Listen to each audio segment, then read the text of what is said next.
What's up everyone, this is Pooka, and this is one of my games from the wonderful Bad Deck Monday, where we play some bad decks, see if some stuff works, and mainly just try to have fun. Now this time around I'll be using my Ninjask deck against my good friend Andrew Mondak, who just happened to get paired with me, and right off the bat we can see a couple dark patches and some dark energy, both of which signify a Darkrai deck. Which is very scary for me because the worst enemy Ninjask possibly could encounter just happens to be Darkrai. Ninjask only has 60 hit points, which means 2 Night Spears will knock it out. And yeah, it's just not cool. But there you see we have my boys Hooligans, Jim, and Cass. Those are going to be my keys to victory this game. If I can nail a crucial Hooligans, get rid of his hand, then we can get a nice victory. Just based on that hand disruption. It's that strong of a card. We're going to start off with a Nincada against a Zoroark. So you can see it's a Zoroark Darkrai deck. Now I'm very tempted to go for the Hooligans, but you know there's nothing in my hand. So I'm better off just going for the N. And you know I get that level ball. So I'm going to be able to get another Nincada out if I really want that. I do just play a Nincada and Emolga, because Ninjask lets you get the Shedinja, which is kind of the whole goal of the deck. So right off the bat we're just going to dig for 10 damage, nothing too great, but you know, might as well get 10 damage on there. Maybe it'll set up a knockout later with Ninjask and Shedinja and all that good stuff. So right off the bat, he gets a Dark Claw on the Zoroark, which is a scary card for me. Just means there's a lot of stuff he can do to go ahead and damage me and get some easy knockouts. Get another Nincada and a level ball off of my N, so I'll be able to get a turn 2 Ninjask, it does look like still. Get a Shedinja into play. I did lose that Rocky helmet. You usually want to save those for Shedinja because it does not give up a prize actually when they knock it out. I believe the ability is called Empty Shell. When your opponent knocks out Shedinja, it does not provide a prize for your opponent, which is a really neat ability.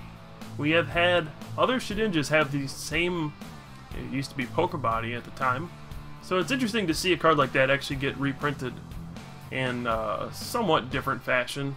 It's pretty much the exact same card, but it's kind of neat to see it come back.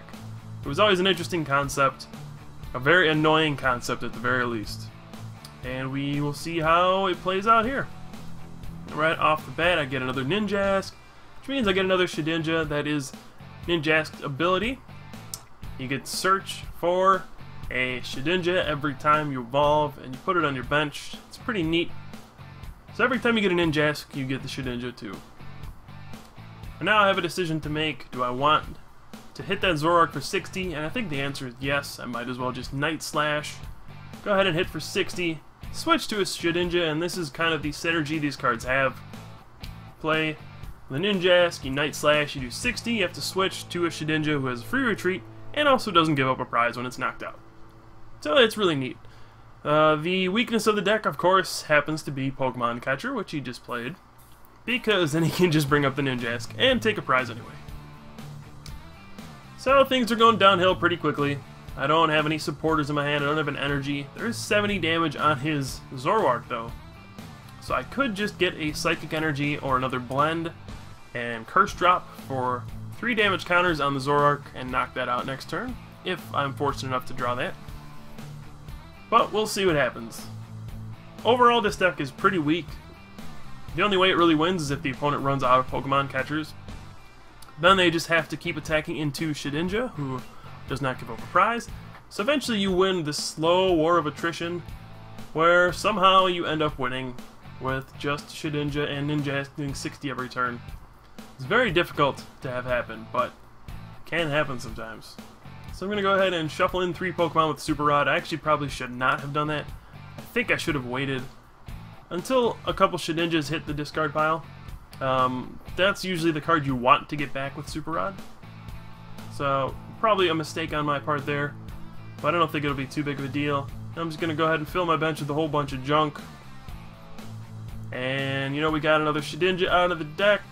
We got 2 Ninjask, 3 Shedinja, and a Nincada, so we're not going to get benched out anytime soon.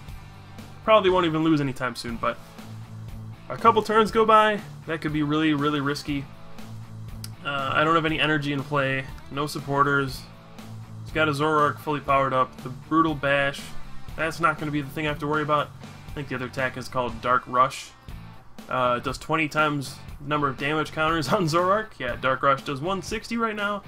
That's the attack that's plowing through my guys, but I do draw a Blend Energy, so I'm just going to drop 3 on Zoroark, and bam. Alright, we got a knockout. We're starting to stabilize a little bit. It's a long road ahead, but I don't think my opponent has much either. So I'm in okay shape still. Unfortunately, I had to Juniper away 2 other Junipers, so 3 of those are in the discard pile already. I'm going to be very limited in terms of supporters for the rest of the game. It's an unfortunate reality, but that's just how Professor Juniper works. Sometimes you have to discard multiples. And hey, I drew my 4th one, so that's actually pretty fortunate. It comes at a bad time, though. I don't want to discard the Super Rod, because I want to have that for later on when more Shedinjas are in the discard pile, so I can get like 3 back. But I also need to attach energy, otherwise I'm just not going to get anywhere.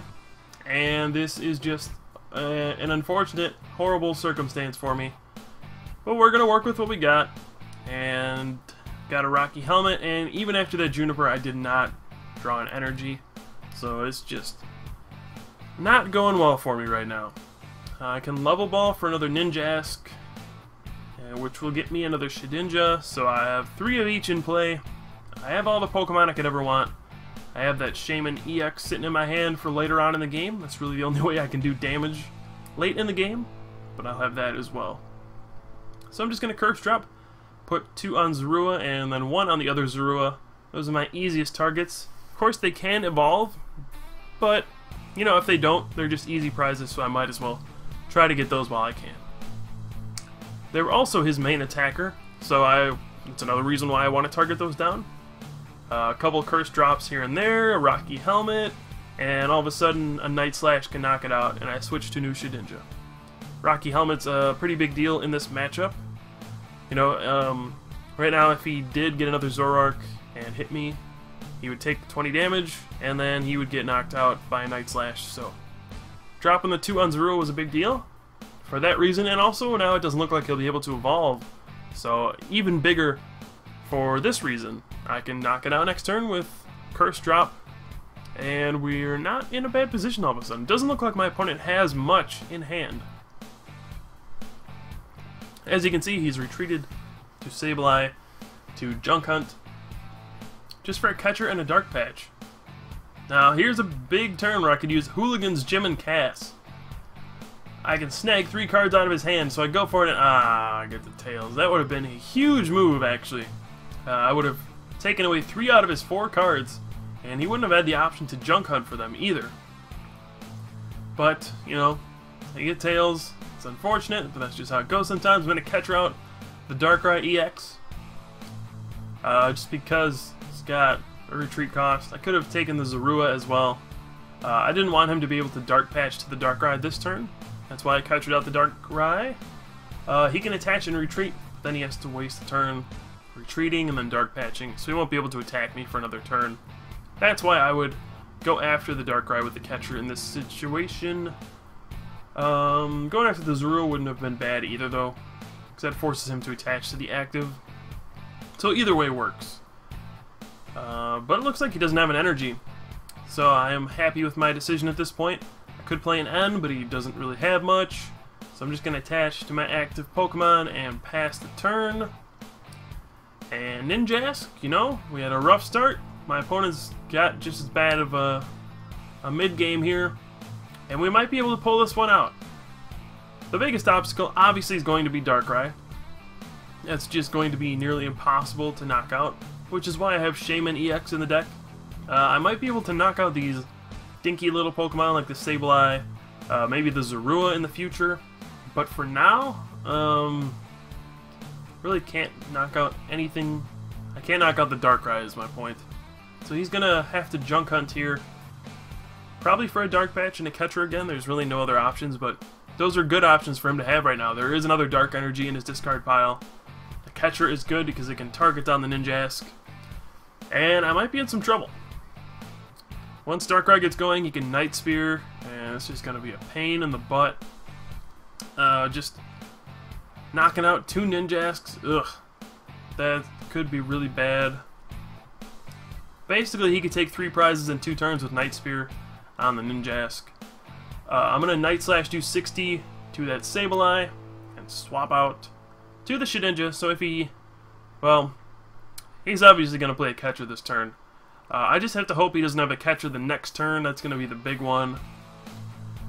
And if he does, then I don't know what I'm going to do, because he's going to take a bunch of prizes. I'm basically just going to have to end him at this point and pray that he has nothing else. I don't really have many other options. You know, Ninjask, it's not very good. That's why it's a bad deck.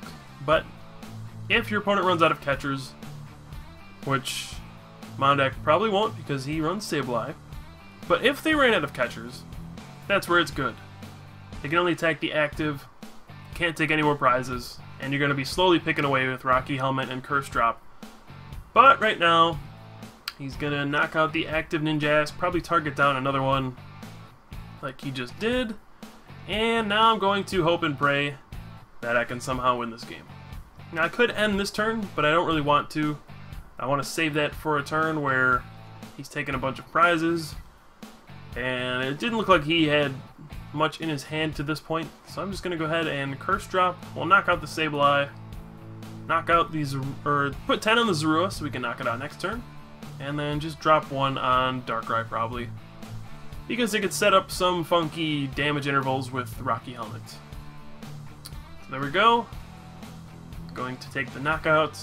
We're going to hope that he does not evolve the Zorua. That way I can get another knockout with Curse Drop next turn. And there is the dreaded Pokemon catcher.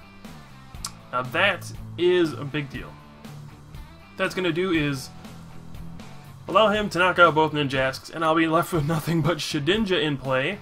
Not the spot I always want to be in. But that is the reality of the situation.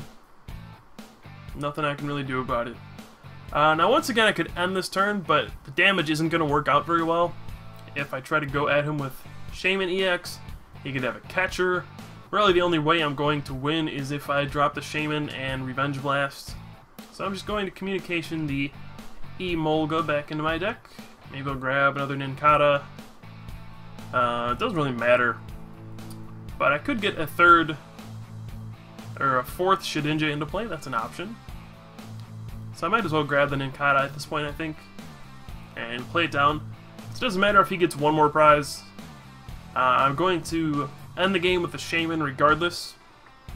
It's going to be my last attacker, so I don't really care if he targets that down at this point. If he goes down to 1 prize, that's actually better for me, because I can end him down to 1 instead. So I'm going to just Communication for the Nincada. Maybe he'll take the bait and catcher that out. We'll drop 3 on the Zorua, get a knockout, and at this point, you know, things are not looking great, but they're definitely manageable. I could somehow pull this game out.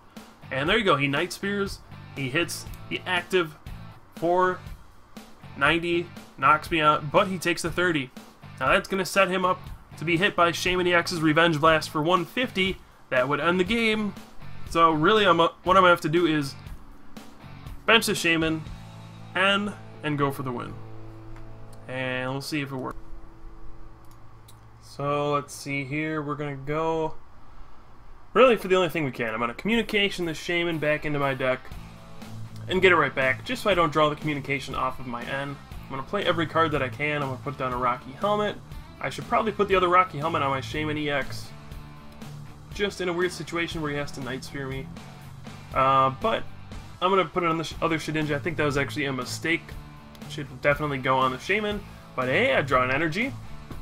This could work. I'm going to retreat and Synthesis.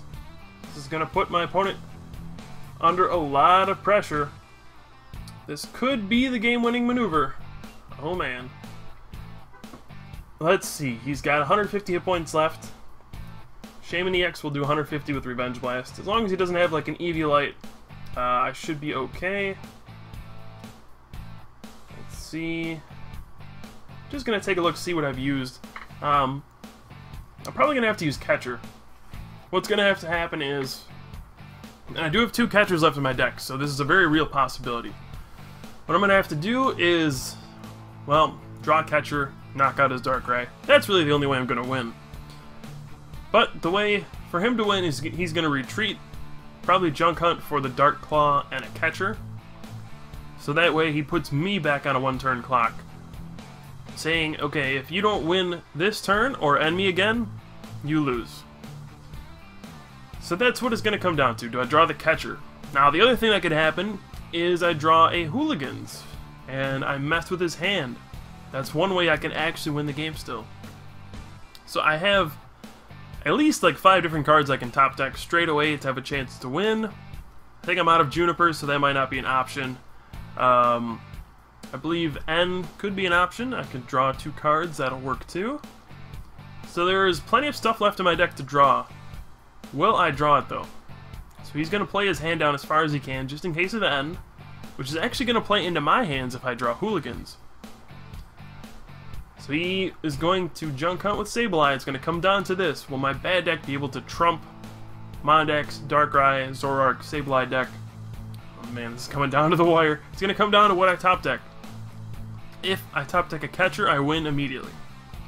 If I top deck an N, I can draw a catcher to win. If I top deck a Hooligans, I can flip heads and I would pretty much win the game. I would get rid of his entire hand. Really, those are the only options for me to draw. Any other card and I'm going to lose. But there we go. He has the Dark Claw and the catcher. He's threatening the win. And there's Hooligans, Gym, and Cast. Are these guys going to be my savior? Here we go. Come on, boys. Hooligans. Are they going to be on my side today?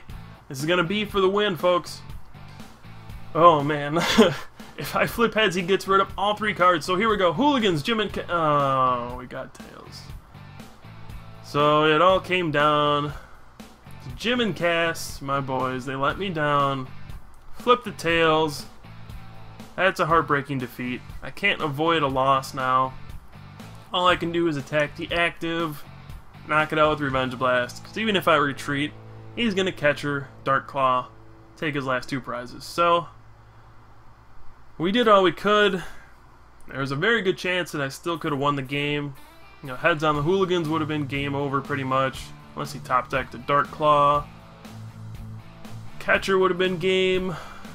N would have gave me a chance. Another supporter would have gave me a chance. But at the end of the day, it's a card game. It's luck. And unfortunately, the Ninjask deck will fall to a very good player in Andrew Mondak, as the screen cuts to black for some strange reason. It's been happening whenever I've tried to record games. So that's going to wrap it up for this edition of Bad Deck Monday with the Ninjask deck. Hope you guys enjoyed that. I enjoyed playing the deck. It was very close. Hooligans is one of my favorite cards to play, but at the end of the day, it didn't work out. But again, thanks for watching, guys. I have been Pooka. We'll have more games up soon, and I'll talk to you guys later.